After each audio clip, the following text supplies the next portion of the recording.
Welcome to our channel. Today we how to uninstall StreamFX from OBS step by step clearly.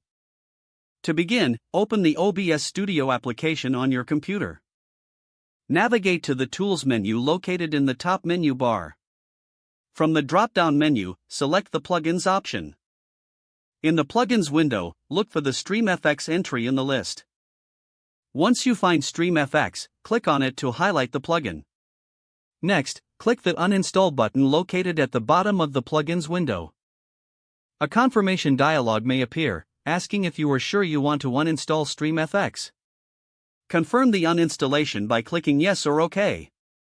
After the uninstallation process is complete, close the Plugins window. Next, you will need to delete any associated files manually. Open your File Explorer and navigate to the directory where OBS is installed. This is usually located in the C drive under Program Files, or wherever you have OBS installed. Look for the OBS Studio folder and open it.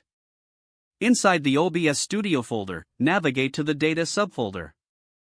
Locate the OBS Plugins folder within the Data directory. Check if there is a StreamFX folder inside the OBS Plugins directory. If you find it, right-click the StreamFX folder and select Delete. Now, return to the main OBS directory. Open the OBS Plugins folder located in the main directory. Verify that the StreamFX plugin is no longer present. To ensure all remnants are removed, check the Per-User Plugins folder as well. This folder can typically be found in the App Data directory. You can access it by typing %appdata% in the File Explorer address bar. In the Roaming folder, navigate to OBS Studio and then OBS Plugins. Once again, check for any StreamFX folders and delete them if they exist. Finally, restart OBS Studio to complete the uninstallation process. After restarting, verify that StreamFX is no longer listed in the Tools menu. You have now successfully uninstalled StreamFX from OBS. If the page does not load, refresh the browser or try again in a private or incognito window.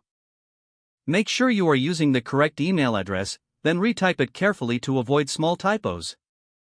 If your password is not accepted, use the reset option and create a new strong password you can remember. Don't forget to like this video and subscribe to our channel for more step-by-step tech guides.